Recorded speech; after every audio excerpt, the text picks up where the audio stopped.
Daily Darbar நேயர்கள் அனைவருக்கும் வணக்கம். மெகா சர்வே 40 தொகுதிகளுக்குமான எக்ஸிட் போல் சர்வே வந்து நம்ம பண்ணிட்டு இருக்கோம். அதுல ஒரு முக்கியமான பிராந்திய ரீதியாக, கேந்திரிய ரீதியாக, ஜாகிரபிகலி பூகோள ரீதியாக முக்கியமான ஒரு தொகுதியான இந்தியாவின் தென்கோடியில் இருக்கும் கன்னியாகுமரி தொகுதியை பற்றி நாம் பார்க்க போகிறோம். நேர்களே 2014 வரைக்கும் ஒரு சென்டிமெண்ட் கூட இருந்தது. அதாவது கன்னியாகுமரி தொகுதியை யார் வெல்கிறார்களோ அவர்கள் தான் மத்தியில் ஆட்சி அமைப்பார்கள் அப்படின்ற மாதிரி ஒரு சென்டிமெண்ட் இருந்தது. 2014ஆம் ஆண்டு பொன் ராதாகிருஷ்ணன் அவர்கள் ஜெயித்த போது அந்த சென்டிமெண்ட் நிலைநாட்டப்பட்டது.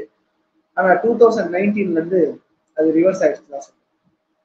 மீண்டும் 2024 வெற்றி பெற வாய்ப்பு இருக்கிறதா அப்படின்ற ஒரு கேள்விக்கு விடை காண வந்திருக்கிறோம். நம்மளுடைய ப்ரீ போல் அனாலிசிஸ்ல வந்து நம்ம சொல்லியிருந்தோம், காங்கிரஸ் சார்பாக விஜய் வசந்த் அவர்கள் மறைந்த வசந்த் அண்ட் கோ ஓனர் அவர்களுடைய மகனாக இப்போது சிட்டிங் எம்பியாக இருக்கக்கூடிய விஜய் வசந்த் அவர்கள் களமிறங்குகிறார். அதிமுக சார்பாக நஸ்ரத் பாசிலன் அவர்கள் களமிறங்குகிறார். பாஜக சார்பாக மீண்டும் ஒரு முறை பொன் ராதாகிருஷ்ணன் அவர்கள் களமிறங்குகிறார்.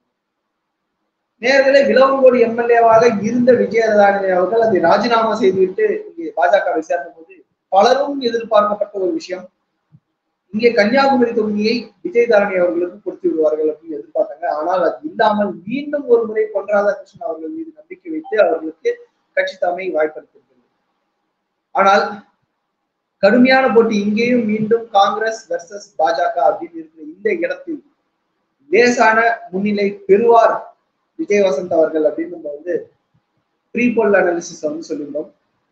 கடைசியாக போக இங்கே மதம் கூட ஒரு இம்பார்ட்டன்டான ஃபேக்டர். ஏன்னா சிறுபான்மையினரின் வாக்குகள் இங்கு வெற்றியை தீர்மானிக்கும் அப்படின்ற ஒரு ஃபேக்டர் வந்து நம்ம சொல்லியிருந்தோம். அந்த வகையில் சிறுபான்மையினரின் வாக்குகள் உண்மையில் போஸ்ட் போல் அனாலிசிஸ் நம்ம பண்ணும் போதும் அதுதான் தெரிகிறது. விஜய் வசந்த் அவர்கள் அந்த சிறுபான்மையினரின் வாக்குகள் காங்கிரசிடம் கன்சாலிடேட் ஆகுவதால காங்கிரஸ் மற்றும் திமுக மற்றும் கூட்டணி கட்சிகள் இவர்கள் எல்லாம் பொதுவாகவே சிறுபான்மையினரின் வாக்கு வங்கியில் ஸ்ட்ராங்காக இருக்கக்கூடியவர்கள்.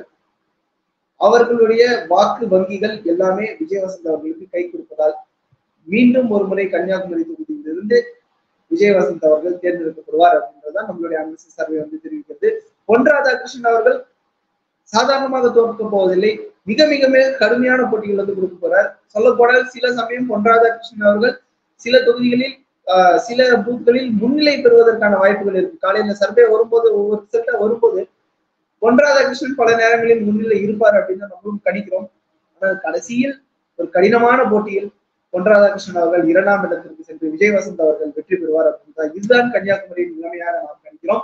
கன்னியாகுமரியை பொறுத்தவரை விஜய் வசந்த் அவர்கள் வெற்றி வேட்பாளராக இருப்பார் அப்படின்றதுதான் நம்மளுடைய கணிப்பாக இருக்கிறது. மீண்டும் இன்னொரு வீடியோவில் இன்னொரு தொகுதியுடன் சந்திப்போம். நன்றி.